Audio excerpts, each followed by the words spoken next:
Alright, I'm sure you know the feeling. You're supposed to sit down and study Japanese and somehow you end up back on Netflix or back on the controller, telling yourself you'll do it tomorrow. And most advice says that's a discipline problem. But to be honest, I don't think it is at all. This isn't another video about, motivation or discipline or productivity hacks. It's about the one specific mindset shift and a couple of small things that came out of it that are the real reason why I've been able to learn Japanese for the past 10 years while working full-time and being quite busy. So a few years back on a weekend, I think it was a Saturday or something, I sat down for a study session with the textbook Genki and I hit the chapter on Keigo. I knew before I even opened the page that I was not going to enjoy this one. Keigo is formal situational Japanese, the kind of language you'd use for your boss or when talking to a customer, not really something that's used much outside of these situations. And basically none of what I actually do with Japanese touches that. I read manga or I watch shows, I listen to podcasts, I have casual conversations, but it was the next chapter in the book and skipping it felt kind of like cheating, so I did it anyway. And it was like, I'm not sure, like 3 hours or something, and I hated pretty much every minute of it. By the following week, I remember that most of it just, had quietly disappeared somehow from my head. And here's the part that actually stuck with me. That session didn't just, fail to help.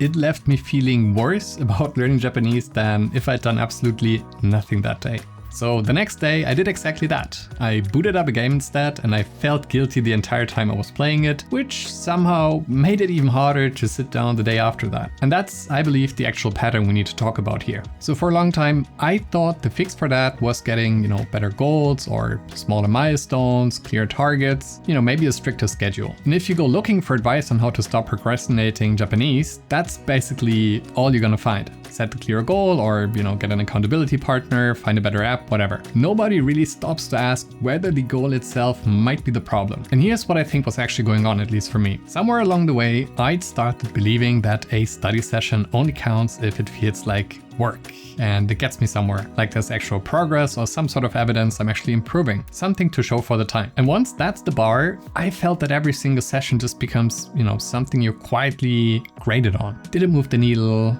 Was it worth the hour? Was it meaningful? And I've started calling this the execution mindset. A state of mind where you yourself make it all about the outcome of the session, measured in progress. And the alternative isn't, no goals or less structure. It's something I think of as the exploration mindset, where the actual point of sitting down with Japanese is just to engage with it, not to get measurable, progress out of it. Drop the belief that a session has to earn its place on the calendar and there's genuinely nothing left to dread. And I think the best example of, this exploration mindset actually happening before I even had an actual name for it or word for it, was a random Tuesday night, and that was quite a while after that, shitty Genki weekend. I'd just gotten home back from work, completely wiped, and I put on a show called Shinya Shokudo on Netflix. Zero intention of studying, I just wanted, my brain to shut down and just enjoy myself a bit. And then the opening theme starts. Shots of Tokyo at night, this quiet, kind of melancholic song playing over the top.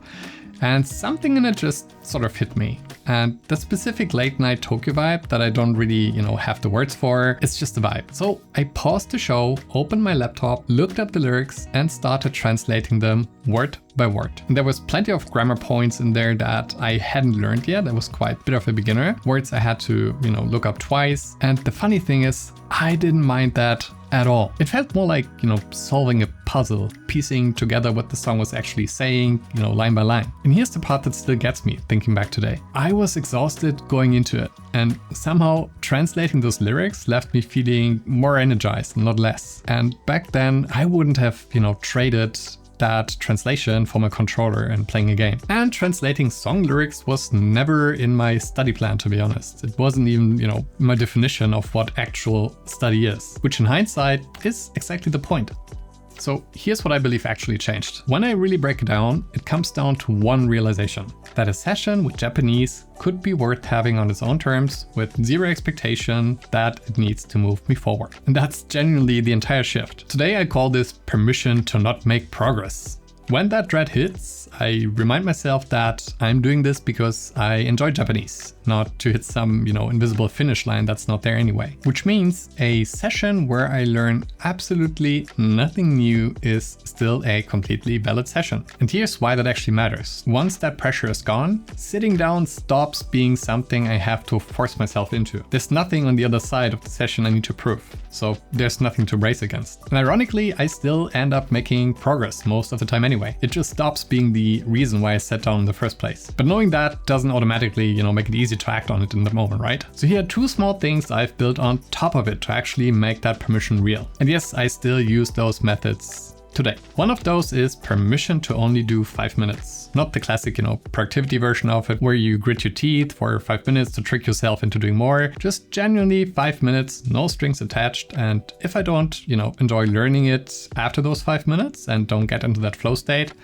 I just quit and do something else. But most of the time I end up doing more anyway, but only because there's really no catch to it and no pressure to keep going. And the other one is permission to let curiosity pick the material, even when it's not the most efficient or most effective material. Not whatever the curriculum says comes next. Whatever I'm actually interested in, like right now, today. Some days that's a grammar point I just heard randomly on a podcast and got curious about. Some days, it's a song. Lately it's a novel. Which brings me to actually yesterday, and this is not fake. I was halfway through my Anki reviews. I was super tired because it was after work and I was starting to get really annoyed at myself for forgetting stuff that I was convinced I already knew. And instead of pushing myself through it, the way I would have done it like I guarantee you a few years ago, I just closed the deck and picked up the novel I'm reading right now instead. Was the novel getting me more progress than going through my Anki deck? I don't know, maybe not, but it's what I was actually curious about right then, regardless of, whether it looked like proper studying. And that was reason enough. Okay, one honest thing before I wrap up.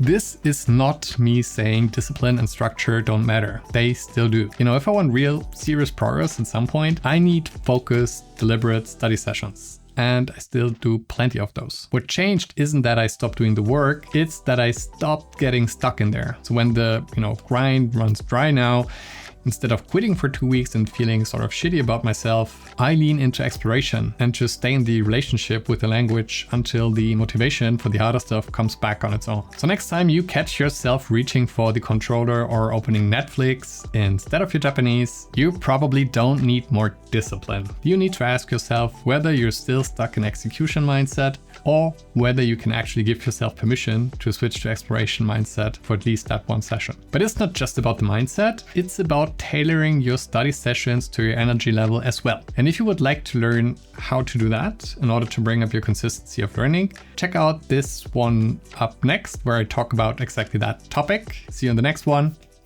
Bye.